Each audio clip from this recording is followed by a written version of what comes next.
Well, ladies and gentlemen, welcome back to Morning Shot. And with me today is the esteemed guest, Justin Lewis, an advocate from the United Kingdom. And Justin, welcome to the show. Second time I've had you on. No, thank you, Byron. I'm not an advocate by profession. I'm an advocate of human rights and a lobby group in the UK. Hmm. Thank you. So the last time we discussed, you discussed with me some evidence or some allegations that you had suggested that the South African government had ties with Iran. But I believe you've got some news now on the ICJ case and how that's progressing. That's South Africa's ICJ case against Israel. What's the latest?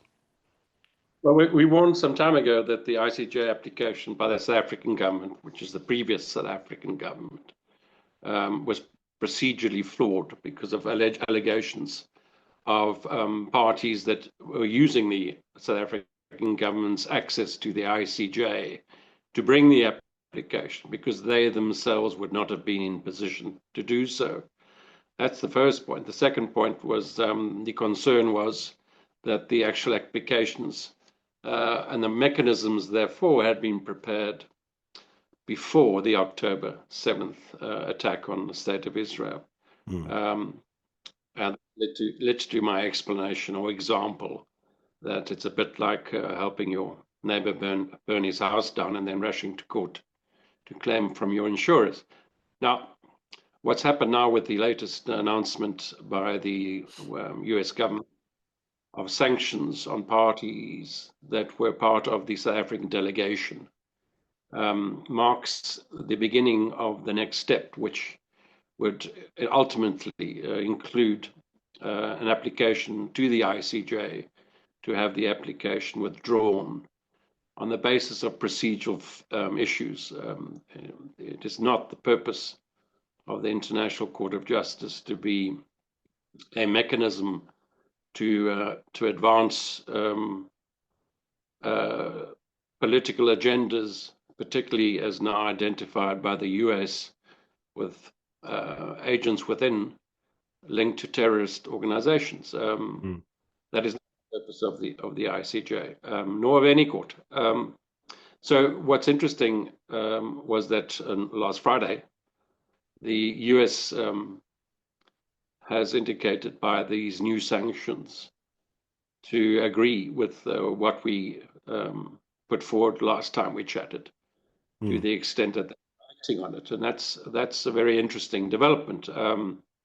It means that the US are taking these issues very seriously, and it supports the concern that the application to the ICJ, on the basis of these sanctions alone, would warrant the what we recommended in the event. Now, this has nothing to do with, as I said before, and I say again, with the merits of the application. This has to do with the procedural issues of the application. And Hmm. if It's you to, if it's to you do with are weaponizing the international courts against another state, regardless of the merits. It's another. absolutely So uh, it's going into it's going into litigation basically with the idea of being malicious. So as you know, in all law, you're not really supposed to go in it in forms of it to be retaliatory. yes, well, it's more than just malicious. It's the fact that it was, as we argued, prearranged makes its intention um, at the heart of the application, compromising to the principles of the ICJ, Hmm. and affects its credibility to accept applications on that basis would Well, I don't know if ultimately. you saw, as of recording, so the time that we're recording this morning, the United Kingdom came out with their own report on whether or not Israel was committing genocide in Gaza, and they concluded that no. Now, what's interesting is that that report was the responsibility of deliverance from David Lammy, who, if you know David Lammy, is hardly like a let's call him a big lover of Israel. In fact, he's one of the MPs in the United Kingdom that said that the UK government should immediately recognize a Palestinian state because of, potential egregiousness going on between, Israel and Gaza. So That report itself, to me at least, is quite indicative. But as we've seen, only insofar as yesterday, there was, as a recording, there was supposedly a BRICS virtual summit or meeting between the BRICS leaders, and Ramaphosa was still using the same rhetoric of, genocide in Gaza and two-state solution and so forth. So I suppose my question to you is do you feel that the South African government's actually, like, are they aware of what's going on? Or do you think they're just burying their heads? Like, what's your view? It's a Jekyll and Hyde situation. I think the fact that the South African government has postponed its naval exercise at the time of the G20 indicates that it does know. And finally, the penny dropped that it wouldn't be a good idea to hold a naval exercise with Russia and China at the same time. So that, yes, I'm positive in that regard. As far as the rhetoric is concerned, what it's ironic that President Ramaphosa continues to say what he does, because with these sanctions, the $400 million question is, did he know about these agents acting within his government department with their agendas before the attack occurred? If he did, then the $400 million claim against victims of that occurrence have a legitimate claim. So my role as a loyal South African is to protect where I can the sovereignty of the President of the Republic of South Africa, because it's a sovereign nation, and for that reason alone, Ramaphosa deserves my and others' support. But when he's wearing the ANC hat, which is not the hat of the president, then these statements appear to come out, and it's unfortunate, not only for the country, it's an unfortunate for himself. And these sanctions initiated last Friday on an indication that that $400 million claim against him may well be revisited, and certainly has the attention of the US government. As far as the UK government is concerned, the PM Starmer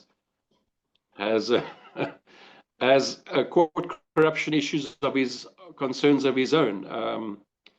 So one must read between the lines there.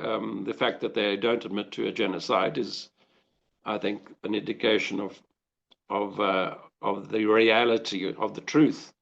Mm. But the political developments in the UK are very strongly under pressure from pro-Palestinian groups. The Palestinian Action Group, for example, every weekend there's some kind of campaign, and more of them are getting arrested because the PLA has been recently in the UK recognized as a terrorist organization. But what people don't know is that in the background there's another court corruption matter that is seizing the attention of the UK government, in which I'll chat to you today about, because no one else knows about this. And that's the corruption of courts linked to a South African company, an energy company, that the allegation is linked to the corruption of UK courts in order to legalize international money laundering. Now that issue is important because the South African company involved has a UK partner, the chairman of which has been appointed advisor to the PM. And now, if this issue is not resolved, and I have approached the CEO of that company with no success to date, then that alone could bring down the Starmer government. What I'm trying to get to is the toxicity of actions by South African agents and agencies linked to court corruption of any form, highly toxic. And the UK has just been through the corruption of courts issue in the UK regarding the post office scandal, which has cost the UK taxpayer over £1 billion to rectify. Now, these issues have not been forgotten by the UK public. I think the issue of US sanctions now has drawn back the attention from back to the reality of the ICJ application, which had gone quiet for a while because of all the other realities of the Gaza conflict, and particularly the release of hostages, and hopefully the end of the suffering related to that that strike. I'm skeptical on that, because I mean, obviously, there's been a number of supposed deals, and all of them are to release all the hostages. But as you know, part of the problems becomes one of the Israeli terms is that Hamas must disarm and leave the region. And Hamas doesn't really want that. I mean, Hamas doesn't really want to disarm, and they don't really want to release the hostages. I mean, they're on record as saying that October 7th is a blueprint. It's not a once-off event. But in terms of what you were saying there about the case, just so that my own viewers know what you're talking about. So this is the case that in the US, Cyril Ramaphosa has been named in an application for against some of the individuals who it suggested knew about October 7th and did nothing to assuade it, and that led to the death of American citizens, and so they're now suing for that. And Ramaphosa is one of the individuals named. Now, interestingly enough, you told me about that when we last had our interview, but actually a couple of days later, that made it to the mainstream news. So that has now actually been in the legacy media. So, thanks for telling me about that in advance. But I just want to come back to these sanctions that you're drawing reference to. So you're suggesting that one of the key individuals who was on the South African team has been sanctioned by the US for his involvement with the ICJ case. Why was he sanctioned? Not one, three. Three. Three different terror groups were identified and sanctioned because of their obviously their arrangements with terror organizations, but more importantly, reading between the lines to send a message that their involvement in the ICJ application as part of the South African delegation at The Hague has now been recognized, identified, and they are acting on it. So it's as I say, it's the first step for more to come. So let me get this straight. So some of the individuals in South Africa's case, as part of South Africa's delegation, are now linked to terrorism activity directly. Yes, and that undermines their entire application.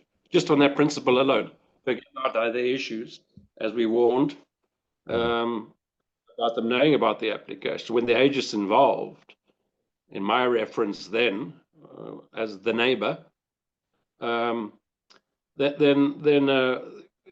it affects the credibility of the ICJ itself, because that is not the purpose of the ICJ, to promote terrorist organizations' political agendas. And so these sanctions are hugely critical to the credibility of the application itself. So as this matter develops, unless action is taken, I mean, let's go back to President Ramaphosa. Ramaphosa has advanced his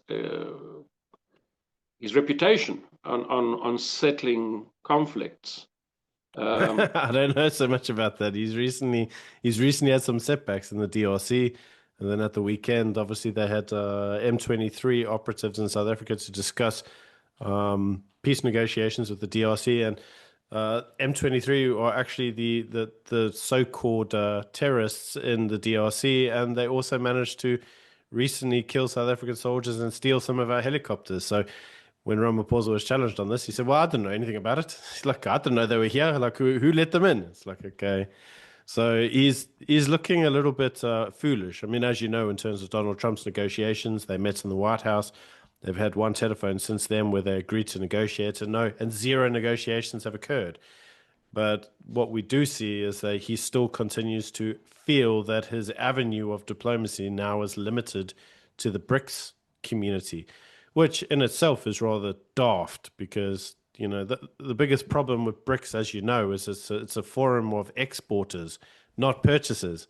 So they all kind of like they all want the same thing. They want to create cheap junk and sell it to the rest of the world, and it's like that's called a competition. So you can't really. It's difficult to have cordial coordinations between competitors. So I don't really understand what his game plan is there. But what I would say is that on an international stage, I don't know if I would agree that he's got a good reputation. He's maybe once, but I don't know now. Certainly doesn't at home. Yep. That's one of the reasons I agreed to have a chat today was because the opportunity still exists. And my recommendation to the president is to take the opportunity. All is not lost as far as South Africa is concerned. And for those of us who wish a bright and prosperous future for the country, the opportunity still remains, as per my recommendation I made months ago, that he could play a role. Now that the South African delegation has been so clearly identified with the relationship with Hamas and Iran, and I believe there was a general across and promised fealty from the South African government. There was a South African general. That's right. An SANDF general who went over to Iran and said that South Africa and Iran, you know, they have a historical connection, which they do. From you know, as some people may not know, the Ayatollah's regime did actually fund the ANC when they were in exile, so they did fund them for a period. But he went one further. He said, well, you know, because of American imperialism and, you know, the West and how anti they were, that they should be working together. And it was terrible what, you know, the Americans had done to Iran when they bombed them and they need to free Palestine and, you know, all the other rubbish. He's actually said quite a lot of things. Then he also pledged closer cordial ties between the two nations. And apparently, Ramaphosa again said he knew nothing about the visit, but his defense minister said she authorized it. So, That's it. I mean, the rhetoric coming out is not good. Why you would want to go to war with the United States of America, and that even China is cautious about talking about, let alone Russia. Why South Africa would want to. You can have your political affiliations, but there's no need to declare war on the most powerful country in the world. There's no doubt getting away from that. It just doesn't make it. But again, I believe that there is still a glimmer of hope if the president wishes to take advantage of this opportunity. Which brings me back to the UK corruption case, because one of the parties linked to the UK corruption of courts case, which I referred to regarding Starmer, was at the White House with Ramaphosa. So the danger is to step away from this image of toxicity regarding corruption of courts, whether it be the ICJ or the UK courts or any courts, because it creates a toxic South African brand. And if we can prevent that, that's my job. Regarding the president, there is a way. I mean, to be totally honest, what would happen if tomorrow all the hostages were released? For those accusing Israel of having the destruction of Gaza as their sole focus, would Israel then be able to do? Because once the hostages have been released, then the purpose of the all falls to pieces. So I don't think it's a complete disaster or a point of no return. But if common sense prevails and if our recommendations are heard, and they are being heard by the confirmation of the US sanctions, the next step is to look at the ICJ application from a purely clinical perspective. And then if we can save the South African president personally, as a representative of a sovereign state, then we will help. But it doesn't help with indications are he doesn't want that. You know, I hate to say it. I mean, if you listen to all of his speeches, he doesn't want that. And Durko has said on numerous occasions that it's their choice in terms of their sovereignty, who they want to take to the ICJ, and that they're doing it from a humanitarian point of view. I mean, this is well established in South Africa. So I can't, and they've said numerous times the case is not up for negotiation. So I cannot see them changing their mind now. No, it's got nothing to do with Durko. Our work is with the president himself. The president Yeah, I get from that, but I mean, Durka itself, as you know, I mean, the problem in South Africa is that the president is in control over his cabinet. That is the reality, and we have numerous examples of this. come and go, and there will be a time when President Ramaphosa is no longer the president of South Africa, and come that day, which I'm advised is not too far away, It's not, no. he will be sitting alone with a $400 million claim. Now, um, that can be avoided, not just because of any personal relationship or concern about the president, but because of the concern about the legacy for the South African political development on the African continent. And if that can be coordinated with some kind of attempt of repairing the relationships with allies of South Africa, which includes the European Union and the US, because where the US goes, the European Union, in many instances, and particularly coming back to the PM Starmer, will support President Trump. So I'm not sure why the entire European Union and the United States and the European Union remains a strong ally of South Africa. Those relationships need to be burnt in their entirety. Corruption, of course, is at the heart of the credibility of the South African government because it's based on a constitutional democracy, and the constitutional court is what defines South Africa as the leader of the African continent politically. So Durko can do whatever it wants, but it cannot destroy the constitutional nature of the political development of the country. And that's our purpose, and that's the They've desire. done a pretty good job of it so far. I mean, as you'll know, in terms of the trade negotiations with the US, those negotiations should have occurred with the Department of Trade and Industry, but it didn't. It occurred with Durko. Why it occurred with I'm not, Durko? I don't know. Shouldn't have done. well, I'm not defending either of them. I'm just saying that their significance with these sanctions is being diminished by the day, and there will soon come a when Durko and agents that seek the destruction of the relationship between South Africa So and the US will there's a couple of disappear. things I've got to ask you. I've got to ask you because they were questions that people asked me the last time when we did our interview, right? The first is you made a suggestion that South Africa must have known about the October 7th massacre prior to the event. And there was also the suggestion that South Africa has been, and you're not the only one to suggest this, by the way, numerous individuals have suggested. First person in South Africa to actually suggest it was Helen Zille, who's, as you know, is the chairperson of the DA. But there's a suggestion that Iran paid the ANC to take Israel to the ICJ.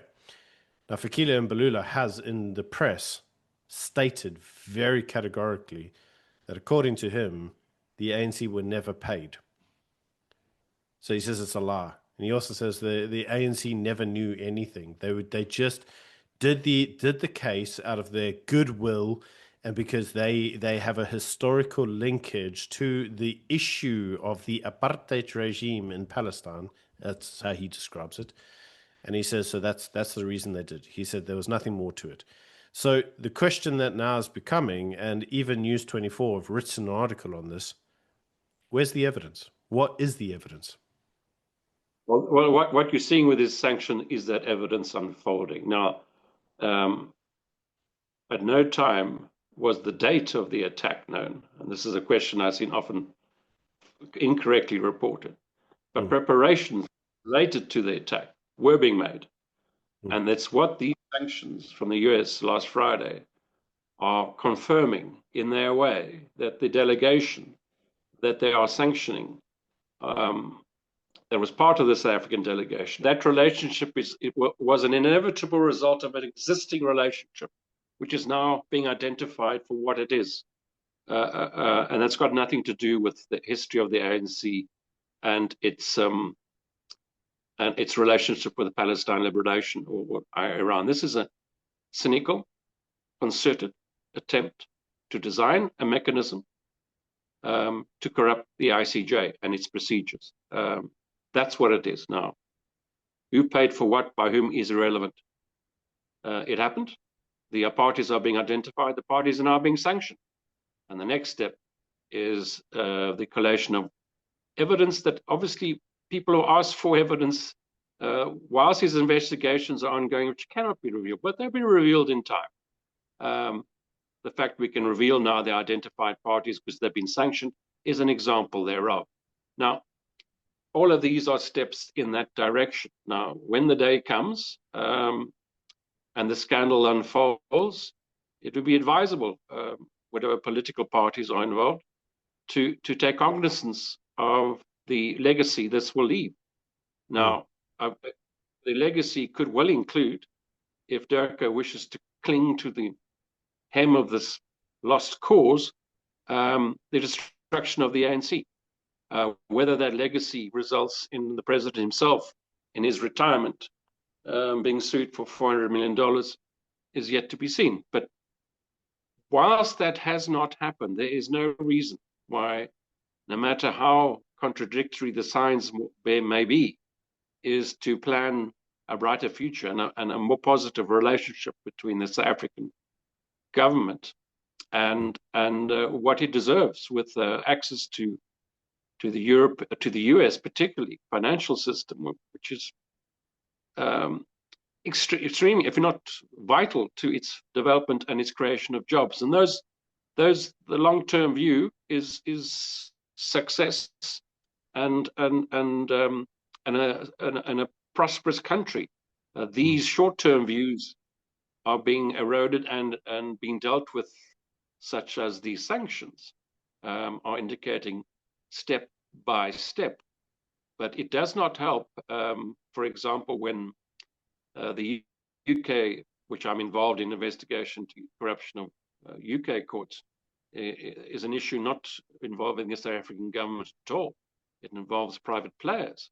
So we all have to play our part. There's no point in attacking the government for corruption of courts on the ICJ when there are South African companies linked to corruption allegations of UK courts. It's very serious, and that's why the chat today I was hoping to bring to the attention of it's a team effort. The future of South Africa is a team effort, and by identifying the misleading propaganda which these sanctions do, it reveals that the allegation is no longer just an allegation of collaboration between parties to bring the ICJ application before the October 7th attack, are now based in international sanctions law. What is to follow is inevitable, but that's the way it should be. So what's the next step, right? So let's play this through, because my audience is going to want to know. What's the next steps? Okay, so South Africa does nothing. They don't take any form of heedance or credence to this. What happens next? Well, the next step is the ICJ application. An application will have to be brought. By whom? We still have to decide, because you have to be a signatory to the court and you have to be a state. Who does that? I'm sure the Americans have got some ideas. As far as the rhetoric regarding anti-West stance, and I know the anti-West stance is BRICS linked, sure, but China anti-West rhetoric is almost non-existent. It's not nearly as verbose against the Western world as South Africa is. So that rhetoric needs to be amended. So the first is application to the ICJ to put before the court the attempts to undermine its purpose and its credibility. The second is then to deal with parties that were related thereto. And I believe that you will see signs that certain members of the DERCA will be leaving in the coming months. And the third then is to welcome back President Ramaphosa as the sovereign head of state to the world stage as an international ally, non-aligned ally, which was the ANC's original stance. Yeah, I mean, it was kind of bull rubbish, though, wasn't it? I mean, let's be honest. The ANC is like, we're non-aligned, so we don't have any issues between the land disputes between Ukraine and Russia. I mean, it's nothing to do with us. Wait, Israel bombed Gaza. That's a problem. We really don't like any form of genocide. I mean, we know there's like 24.6 million people dying of starvation and forms of genocide that's occurring right now in South Sudan. But that's inconvenient. Like the ANC's been around for some time. I mean, it's like we love Iran, even though their trade with us is like 0.01% of GDP. It's like ANC's a land. It pretends not to be, but it's a land. Yes, but that's a case for the politicians. Our matter involves the credibility of courts, the defense of the independence of courts, and the integrity of the international rule of law.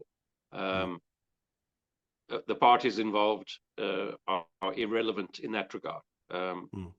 It's unfortunate that events which these sanctions have now confirmed we were correct, that there were agents working within this African delegation to The Hague, have been identified, not all of them, but and sanctioned. Now, it sends a message that this, what you refer to as they don't care, doesn't matter, does matter.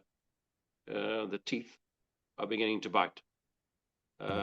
And when they bite, Fikile Mbalula can say what he wants, but when he's sanctioned, I don't think they realize yet the implications of financial sanctions. No, but they have been speaking with the Reserve Bank in South Africa, who assures them that it'll all be fine. Well, so they tell us. But in terms of your understanding, who's on the list? Who's most likely to be sanctioned? I can't give you that list. I know one of the main players on the list, well, at least four of them, but they're political agents. They're not my concern. My concern is the President of the Republic of South Africa, of a country that he leads, not as the chairman of the ANC, but as the President of South Africa. Now, one of the individuals is suggested to be Naledi Pandor, who's recently put her hat. I know you don't have to tell me, then you don't have to confirm either. I kind of know it to be true, but she's recently put her hat into the ring to be the future leader of the ANC. So, what does that potentially mean? Well, the Lady Pandor promotion of jihad, when it's convenient, is clearly puts her as one of those parties.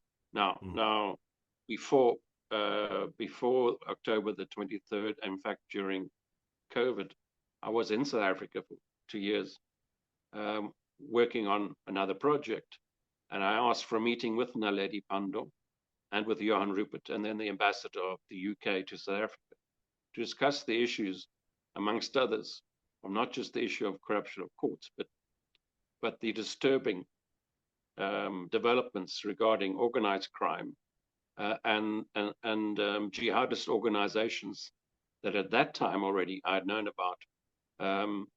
We knew about. We're forming a relationship which is involved into what these sanctions last Friday have revealed.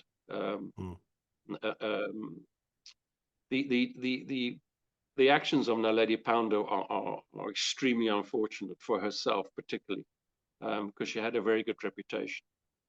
But what that discussion, that meeting we were meant to have, was what stopped then at the last moment. But had it taken place, I firmly believe we might have been able to prevent this unfortunate collaboration with agents now identified as international terrorists.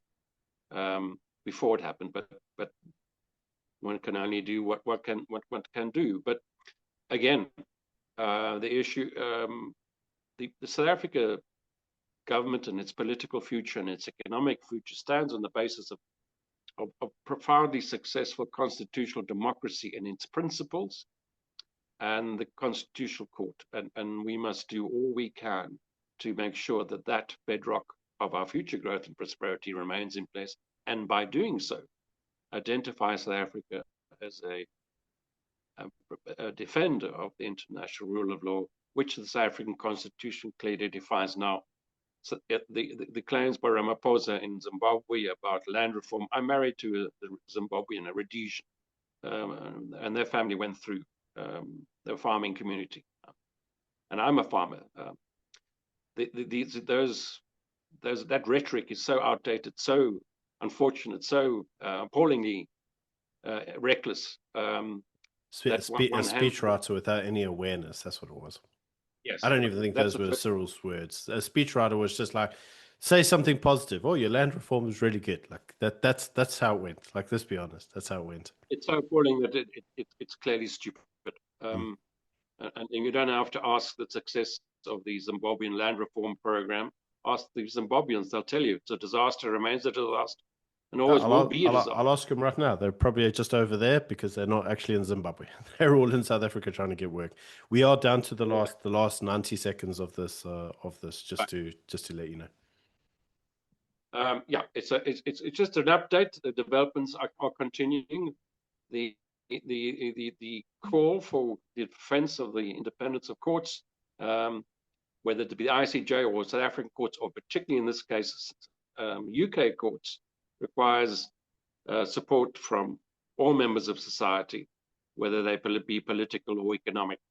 And that's why I wanted to have a chat today, because developments in the UK linked to South African private companies' relationships with UK courts that endanger the future of the Prime Minister government through his appointed advisor are issues that are relevant worldwide, not just to Gaza.